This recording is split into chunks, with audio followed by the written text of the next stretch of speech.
Hi dears, welcome back my channel. ഇന്ന് നമുക്ക് ഒരു ആപ്പിൾ പുഡിംഗ് കാണാം കേട്ടോ. അതിനുവേണ്ടി ഞാനൊരു ആപ്പിള് തൊലി കളഞ്ഞ് കട്ട് ചെയ്തെടുത്തിട്ടുണ്ട്. അതൊരു ചൂടായ പാനിലേക്ക് ഇട്ടിട്ട് 2 സ്പൂൺ പഞ്ചസാര കൂടെ ആഡ് ചെയ്ത് കൊടുക്കുന്നുണ്ട്. ഇനി ഇത് ചൂടായി വരുമ്പോഴേക്കും ഈ പഞ്ചസാര ഒന്ന് മെൽറ്റായി ഈ ആപ്പിളിലൊന്ന് പിടിച്ചതിന് ശേഷം അപ്പോഴേക്ക് ഈ ആപ്പിളും കൂടെ ഒന്ന് ചെറുതായി വേകും. അതിനുശേഷം നമുക്കിത് ഒന്ന് ചൂടാറാനായിട്ട് ഒന്ന് മാറ്റി വെക്കാം. ഇനി ഒരു ബൗളിലേക്ക് 1 കപ്പ് അളവിലുള്ള എടുത്തിരിക്കുന്നത്, അതിലേക്ക് ഒരു മുട്ട കൂടെ നമുക്ക് പൊട്ടിച്ചൊഴിച്ച് കൊടുക്കാം. എന്നിട്ട് അതൊന്ന് നന്നായിട്ട് മിക്സ് ചെയ്ത് കൊടുക്കാം. ഇനി ഇതിലേക്ക് ഞാനൊരു 3 സ്പൂൺ അളവിലുള്ള കോൺഫ്ലവറാണ് ആഡ് ചെയ്ത് കൊടുക്കുന്നത്. അതേപോലെ തന്നെ 3 സ്പൂൺ അളവിൽ തന്നെ പാൽപ്പൊടി കൂടെ നമുക്ക് ഇതിനകത്ത് ചേർത്ത് കൊടുക്കാം. ഇതിനകത്ത് ഫ്ലേവറിന് വേണ്ടി ഞാൻ ഏലക്കാപ്പൊടിയൊന്നും ചേർക്കുന്നില്ല. അതുകൊണ്ട് വാനില എസൻസ് ഒരു 1/2 സ്പൂൺ അതുകൂടെ നമുക്കിതിനകത്തേക്ക് ചേർത്ത് കൊടുക്കാം. ഇനി ഇതിന് വേണ്ട പഞ്ചസാര ഞാനൊരു 2 സ്പൂണേ എടുക്കുന്നുള്ളൂ. കാരണം എനിക്ക് മധുരം ഒത്തിരി ചേർക്കുന്നില്ലാത്തതുകൊണ്ടാണ്. നിങ്ങൾക്ക് ആവശ്യമെങ്കിൽ കൂടുതൽ പഞ്ചസാര ആഡ് ചെയ്ത് കൊടുക്കാം. വീഡിയോ കണ്ടുകൊണ്ടിരിക്കുന്ന സമയത്ത് കൂട്ടുകാരൻ്റെ ചാനലൊന്ന് ലൈക്കും സബ്സ്ക്രൈബും ചെയ്യണേ. ഇതേപോലെ നന്നായിട്ട് നമുക്ക് കട്ടകളൊന്നും ഇല്ലാതെ വേണം ഇത് യോജിപ്പിച്ചെടുക്കാനായിട്ട്. ഇതിങ്ങനെ ഇളക്കിയെടുത്തതിന് ശേഷം നമുക്കൊരു സ്പൂൺ കൊണ്ട് ഇളക്കി നോക്കുമ്പോൾ അറിയാം അതിനകത്ത് കട്ടകൾ ഇട്ടിട്ടുണ്ടോ എന്നുള്ളത്.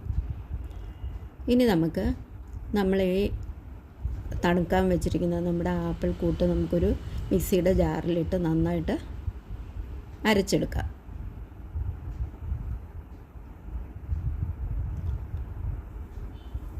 ഇനി ഇതുപോലെ തന്നെ അരച്ച് എടുത്തിട്ടുണ്ട്. ഇനി നമുക്കൊരു പാനിലേക്ക് നമ്മുടെ പാൽക്കൂട്ട് നമുക്കതിനകത്തേക്ക് ഒഴിച്ചു കൊടുക്കാം.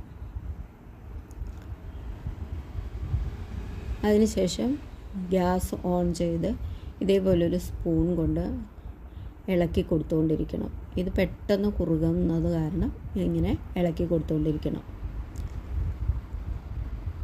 ഇത് ഒന്ന് കുറുകി വരുമ്പോഴേക്കും നമ്മൾ അരച്ച് വെച്ചിരിക്കുന്ന നമ്മുടെ ആപ്പിളിൻ്റെ കൂട്ടുണ്ടല്ലോ, അതുകൂടെ ഇതിലേക്ക് നമുക്ക് ആഡ് ചെയ്ത് കൊടുത്ത് അത് മുഴുവനായിട്ട് നമുക്ക് ആഡ് ചെയ്ത് കൊടുക്കാം.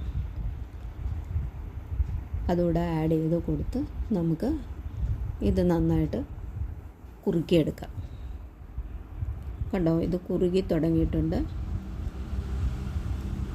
ഇങ്ങനെ ഇതേപോലെ സ്പൂണ് അല്ലെങ്കിൽ വിസ്കോ ഇട്ട് നമുക്കിങ്ങനെ ഇളക്കി കൊടുത്തുകൊണ്ടിരിക്കാം.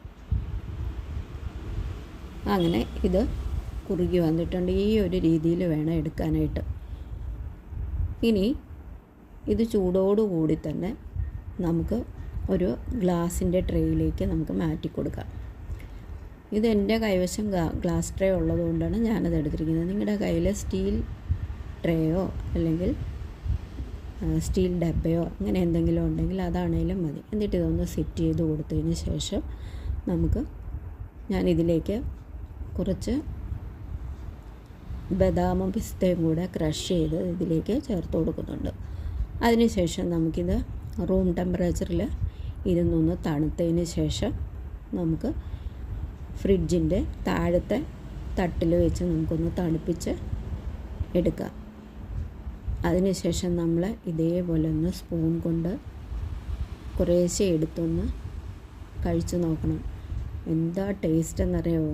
സൂപ്പറാണ് കേട്ടോ.